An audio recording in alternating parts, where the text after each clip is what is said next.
Students, मैं आपके लिए आज एक टॉपिक लाया हूँ, criticism of fundamental rights. So here begin excess. पहला है एक्सेस ऑफ लिमिटेशन। इसका मतलब ये है they are subjected to innumerable exceptions, restrictions, qualification, explanations. Hence, the critic remarked that the Constitution grants fundamental right with one hand and takes them from other। जैसे कि हमसे ये बोला जाता है कि जैसे भी have the right to equality is a fundamental right, और उसी समय हमसे ये बोला जाता है कि state can provide for reservation of appointment in favor of any backward class that is not adequately represented in the state classes। So it means that it's put some restriction on our fundamental rights, okay? Second, no social and economic rights। no social and economic rights का मतलब ये है the list is not comprehensive as it mainly consists of political rights। it makes no provision for important social and economic rights like right to social security, right to work, right to employment, right to test and leisure, and so on। these rights are made available to the citizens of advanced democratic countries। also, the socialist constitution of erstwhile USSR or China provided such rights। so why we not? अगर वो सब दे सकते हैं तो हम क्यों नहीं देते? इट्स ऑल्सो अ जो क्रिटिसिज्म है, जो लोग कहते हैं कि यार जब वो दे सकते हैं, जब सोशलिस्ट कंट्री दे सकती है, तो वाई वी नॉट? के no clarity. It's next point. It's said that they are stated in a vague, indefinite and ambiguous manner। अब यार लॉयरों ने हमारा संविधान बनाया है तो थोड़ी लैंग्वेज तो डिफ़िकल्ट होगी।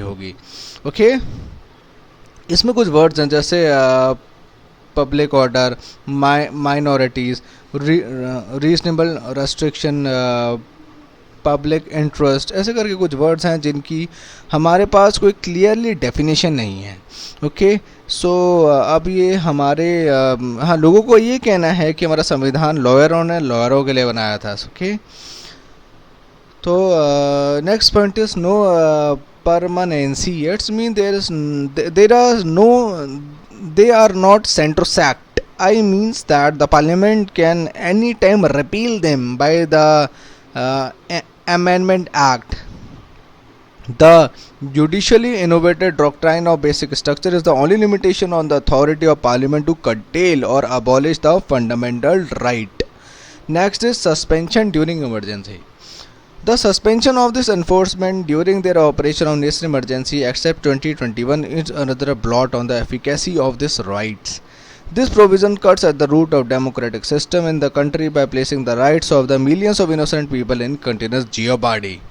according to the critics, the fundamental rights should be enjoyable in all situation, emergency, non emergency। इसका मतलब ये है कि जब हमारी इमरजेंसी सिचुएशन होती है तो हम आर्टिकल 20 और 21 छोड़ के हमारे सारे फंडामेंटल राइट सस्पेंड हो जाते हैं। तो क्रिटिक्स का ये कहना है कि फंडामेंटल राइट हमें हर समय मिलने चाहिए।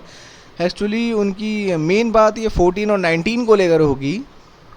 तो वो ये कहना चाहते हैं कि हमें हमारे सारे फंडामेंटल राइट हर समय मिलने चाहिए, चाहे इमरजेंसी हो या नहीं हो।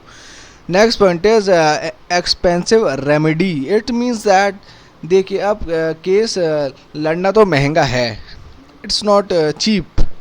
The judiciary has been made responsible for defending and protecting these rights against the interference of the legislature and executive। however, the judicial process is too expensive and hinders the common man from getting his right enforced through the court। hence, the critics say that the right benefit mainly the rich section of the Indian society। लोगों का ये कहना है कि ये जो संविधान बनाया गया है ये सिर्फ रिच लोगों को ही उनके राइट दिलाने के लिए है, मतलब बेनिफिट करने के लिए। मतलब जो पुअर आदमी है उसके पास इतना रुपया है नहीं कि वो केस लड़े। The judicial process is so costly, I mean. Okay, next point is preventive detention। It says that the critics assert that the provision for preventive detention takes away the spirit and substance of the chapter on fundamental rights। it confers arbitrary powers on the state and negates individual liberty। it justifies the criticism that the Constitution of India deals more with the right of the state against the individual than with the rights of the individual against the state। notably, no democratic country in the world had made preventive detention as an integral part of their constitution as India had made। it means that जैसे preventive detention में क्या होता है, हम सिर्फ किसी को रोकने के लिए, उसको अपने शक के लिए हमने किसी को जेल में डाल दिया। मैक्सिमम पीरियड 3 मंथ्स होता है, ये होता है हमारा प्रिवेंटिव डिटेंशन। इसमें कोर्ट कोई ऑर्डर नहीं देता, क्योंकि कोर्ट के डिटेंशन को बोलते हैं पुनिटिव डिटेंशन। उसको बोलते हैं कि अगर कोर्ट ने ऑर्डर दिया तब उसे जेल हुई है तो उसे बोलते हैं। लेकिन अगर फ्यूचर में हम किसी को क्राइम करने से रोकने वाले हैं तो उसे बोलते हैं प्रिवेंटिव डिटेंशन, और इसकी मैक्सिमम 3 मंथ्स होती है। और अगर 3 मंथ से ज़्यादा बढ़ाने वाले हैं तो हमको एक जजेस के पैनल से we have to discuss that, क्या हम इसका बढ़ा सकते हैं। अगर हमने लीगली, अगर हमने उनको वैलिड रीज़न दिया तो वो उसकी और डिटेंशन को बढ़ा सकते हैं। Okay, no consistent philosophy. That means that